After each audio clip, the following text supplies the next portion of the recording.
Master minds commerce చదవాలనుకునే 10th inter విద్యార్థుల తొలి ఎంపిక. కానీ ఒక విమెన్ ఏ ఇండస్ట్రీలో ఉన్నా సరే ఒక ఇమేజ్ తెచ్చుకోవడం, వాళ్ళకంటూ ఒక గుర్తింపు తెచ్చుకోవడం అనేది చాలా కష్టం. అందులో గ్లామర్ ఫీల్డ్లో, ఫిల్మ్ ఇండస్ట్రీలో ఒక హీరో ఇమేజ్ అనండి, అది కమర్షియల్గా అయినా సరే లేదంటే ఒక వాల్యుబుల్ పాయింట్లో అయినా సరే, మీరు ఒక హీరో ఇమేజ్ని అప్పట్లోనే హీరోలతో సమానంగా మీరు రెమ్యునరేషన్ పాయింట్ ఆఫ్ వ్యూలో కానీ, మీ ఒక మాటకు విలువ కానీ అప్పుడు మీరు అంతా సంపాదించుకోవడం అనేది మామూలు విషయం కాదు యాజ్ ఎ విమెన్. సో అదంతా ఈజీ అండి. ఒక అమ్మాయికి ఒక హీరో ఇమేజ్ని తీసుకొచ్చి ఫస్ట్ థింగ్ ఏంటంటే మనం మెంటల్గా ప్రిపేర్ అవ్వాలి. హీరోలు ఫైట్ చేసేది మనం చూస్తున్నప్పుడు, మేము హీరోలు పక్కన చేసేటప్పుడు కొన్ని సీన్స్లో వచ్చి హీరో ఫైట్ చేస్తుంటాడు, మనం రియాక్షన్ ఇవ్వాలి. అప్పుడు అనిపించేది, అయ్యో పాపం ఇంత కష్టపడుతున్నారు, ఇంత ఎగురుతున్నారు, కొడుతున్నారు, దెబ్బలు తగులుతుంటాయి వాళ్ళు కూడా. అలాంటిది నాకు వచ్చేటప్పటికి అసలు ఫస్ట్ నాకు కొంచెం టైం పట్టింది నేను అడ్జస్ట్ అవ్వడానికి.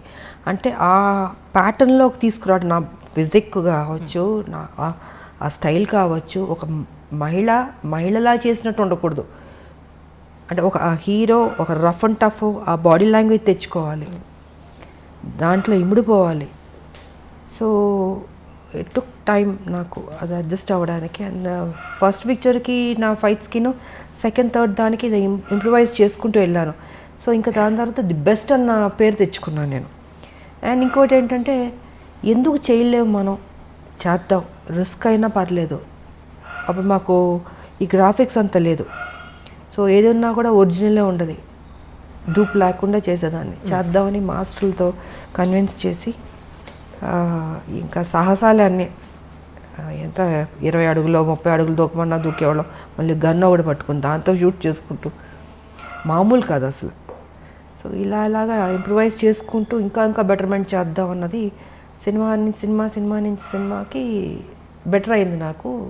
సో నన్ను నేను ప్రూవ్ చేసుకోగలిగాను, ఒక యాక్షన్ హీరోలే కాదు హీరోయిన్ కూడా చేయగలుగుతుందని. మళ్ళీ దాంట్లో స్టైల్ ఉండాలి, అందం ఉండాలి.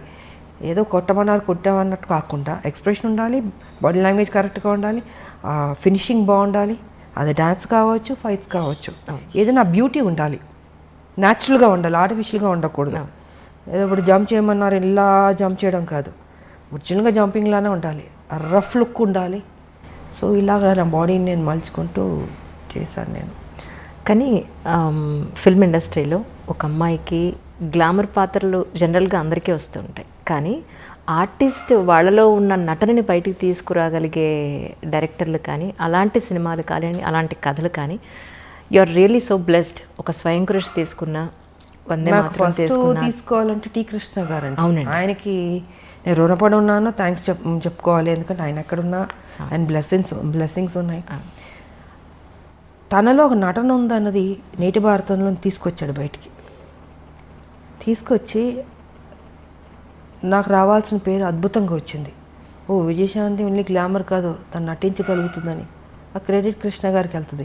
ఆయన ఏం చేశారు, అక్కడితో కాకుండా ఆయన అన్ని సినిమాల్లో విజయశాంతినే ఉంచాలి. అంటే ఆయన మైండ్ సెట్లో ఏముంది, ఓ రెవల్యూషనరీ ఫిలిమ్స్ అంటే అది తను సూట్ అవుతుంది, ఆయన రాసుకున్న కథకి ఆ పాత్రకి తను న్యాయం చేయగలుగుతుంది, తన ఎక్స్ప్రెషన్స్ బాగా రాబట్టగలుగుతుంది, సో బాగుంది అన్నది ఆయన మైండ్లో పెట్టుకుని ప్రతి సినిమాకి ఇంక తనే ఉండాలి, శాంతమ్మే ఉండాలి. ఆయనతో ఆప్యాయతగా పిలిచాడు శాంతమ్మ అని. సో ఆయన ప్రతి సినిమాలకు పెట్టేవారు. నేను ఒక స్టేజ్లో అన్న అని పిలిచేదా, అన్న మీకు బోరు కొట్టదా, అన్ని సినిమాల్లో నేనే పెడతాను, ఇంకొక హీరోయిన్ పెట్టండి అన్న. లేదు శాంతమ్మ నువ్వే చేయాలి, నువ్వే బాగా చేస్తున్నావు అనేసి. ఒక స్టేజ్లో అయితే ప్రతిఘటన అయితే నేను అన్నాను, కథ విన్నాను బాగుంది, బట్ నాకు డేట్లు కుదరలేదు, టోటల్గా బిజీగా ఉన్నాను. అప్పుడు అన్నాను, అన్న కుదరట్లేదు అంటే, నువ్వు చెయ్యాలి, ఇది నువ్వు చేయకపోతే నేను చెయ్యను, భీష్మించి కూర్చున్నాడు ఆయన.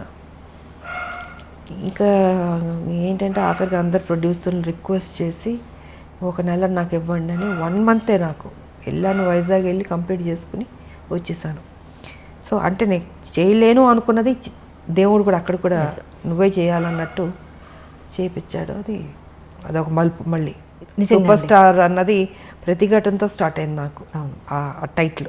కానీ అప్పట్లో ప్రతిఘటన అంటే ఒక రెవల్యూషన్ తీసుకొచ్చి, అసలు యాక్చువల్గా చాలా చిన్నమ్మాయి నేను. ఎగ్జాక్ట్లీ అందరూ ఏమన్నారంటే, అదేంటి కృష్ణ మరి చిన్నపిల్లతో యాక్ట్ చేపిస్తున్నాం. ఒక లెక్చర్ క్యారెక్టర్ అంటే ఒక 30 ఏళ్ళు 40 ఏళ్ళు ఊహించుకుంటారు. బట్ ఆల్మోస్ట్ చాలా యంగ్ నేను. అంటే అందరూ క్రిటిసైజ్ చేశారు. అదేంటది ఆవిడ మరీ చిన్నపిల్ల ఉంది, చేయగలుగుతుందా, చేయలేదు, తప్పు చేస్తున్నావు, డెసిషన్ రాంగ్ అవుతుంది అని కృష్ణ గారితో. అంటే నాకు తెలుసు ఏం చేయించాలని కొంచెం గెటప్ అంతా వేసి మూడేసి కొంచెం పెద్ద అమ్మాయిలా కనపడేటట్టు చేసి నేను కూడా ఛాలెంజ్గా తీసుకున్నాను. ఎప్పుడైతే క్రిటిసైజ్ చేశారో నువ్వు చేయలేవేమో అని, ఎందుకు చేయలేను, నన్ను ఎప్పుడైనా అలా అంటే నాకు నేను ఊరుకోలేను, ఇంక దాన్ని ఛాలెంజ్గా తీసుకుంటాను. ఇంక తీసుకుని సో కృష్ణ గారు పట్టుబట్టడం, నేను ఆ ఛాలెంజ్గా తీసుకోవడం, అది అద్భుతంగా సక్సెస్ అయింది. అది మలుపు తిరిగింది నా లైఫ్ దాంతో. మీలో నటనని బయటికి తీసుకొచ్చింది ఒక మాస్. అందరూ గ్లామర్ని చూస్తే ఆయన మాత్రం మీలో ఉన్న అంతే. ఫస్ట్ కృష్ణ గారికి క్రెడిట్ వెళ్తుంది. దాని తర్వాత మిగతా వాళ్ళందరూ మంచి డైరెక్టర్లు, గొప్ప డైరెక్టర్లు పనిచేస్తారు, బట్ డిఫరెంట్ క్యారెక్టర్స్. బట్ ఆ అమ్మాయిలో ఆ టాలెంట్ ఉన్నదని తీయాలి కదా ఎవరో ఒకళ్ళు, అది టీ కృష్ణ గారు. అవును. కానీ ఒక ఆర్టిస్ట్కి తన జీవితం మొత్తం మీద చూసుకుంటే మహా అయితే ఒక 2, 3 దొరుకుతాయేమో అలాంటి రేర్ కదా. కానీ మీ విషయంలో ఒక పెద్ద లిస్టే ఉందండి. నిజంగా నేను ప్రిపేర్ చేసుకున్నాను, చదవండి లిస్ట్. అసలు మామూలు కాదు. మీరు టీ కృష్ణ గారితో చేసిన సినిమా దగ్గర నుంచి టీ కృష్ణ గారితో దగ్గర మీరు 6 సినిమాలు కంటిన్యూస్గా చేశారు. అన్నింటికన్నా మించి అసలు మీరు చేసిన సినిమాలన్నింటిలో అద్భుతమైన ఆర్టిస్ట్ని బయట తీసుకొచ్చిన సినిమాలంటే 10ల సంఖ్యలో ఉన్నాయి. ఎవరికన్నా 3, 4 చెప్పుకోవడానికి ఉంటాయి అసలు. అలాంటిది యూఆర్ రియల్లీ బ్లెస్డ్ అండి నిజంగా. అది మా అందరూ దేవుడు ఎందుకో నా మీద కొంచెం ప్రేమ ఎక్కువైనట్టుంది, అందుకే అంత మంచి చేశాడు నాకు. మనసు మంచిది కాబట్టి మంచిగా జరుగుతుంది. నిజంగా నేను ఎప్పుడు ఎవరి గురించి చెడుగానో నాకు అనవసరం. నా పని, నా డ్యూటీ, నా ఇల్లు, అంతే. ఇదే నా ప్రపంచం అనుకున్నాను నేను. కానీ అదే ఒక అమ్మాయికి ఎక్కడన్నా మీకు తెలుసుండి ఒక అమ్మాయికి ఎక్కడన్నా అన్యాయం జరిగింది అని అంటే మాత్రం నిజంగా రాములం బయటకు వస్తుంది అనేది మొన్న అమ్మాయి విషయంలో చిన్నపిల్ల. అది మహిళలకి ఎప్పుడు న్యాయం జరగాలనేది మాత్రం నేను ఫస్ట్ నుంచి పోరాడుతూనే ఉన్నాను. నా వాయిస్ రేస్ చేశాను. నేను బాధగా ఉంటుంది, ఎందుకంటే ఒక మహిళగా నాకు తెలుసు ఆ కష్టాలు, ఎంత కష్టపడితే కానీ ఒక పొజిషన్కి రారు, ఎంత స్ట్రగుల్ అవ్వాల్సి వస్తుంది. ప్రతి చోట అడ్డంకి ఉంటుంది.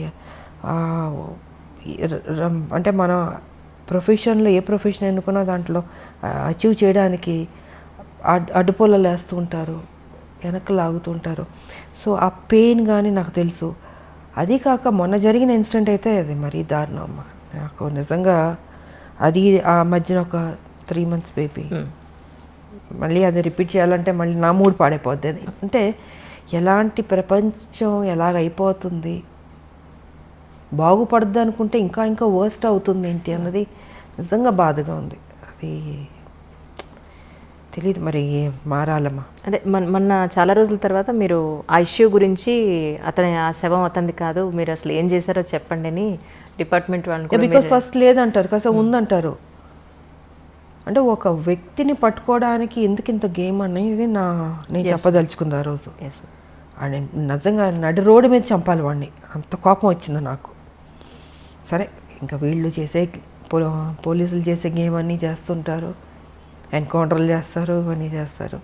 బట్ ఏదైనా అది కరెక్ట్ కాదమ్మా. అది వాళ్ళకి ఎలా వస్తుంది ఈ ఆలోచన తెలియట్లేదు నాకు.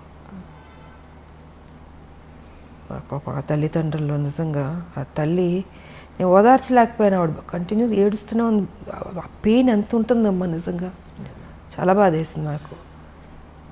అండ్ నాకు వచ్చిన కోపాన్ని వాడిని అక్కడే పట్టుకుని కొడదామా చంపుదామా అని అంత కోపం వచ్చింది నాకు నిజంగా. అసలు ఆ చంటి బిడ్డ ఎంత ముద్దుగా ఉంది ఆ పాప. నిజమా, వాడికి ఒక బిడ్డ ఉన్నట్టుంది. I don't know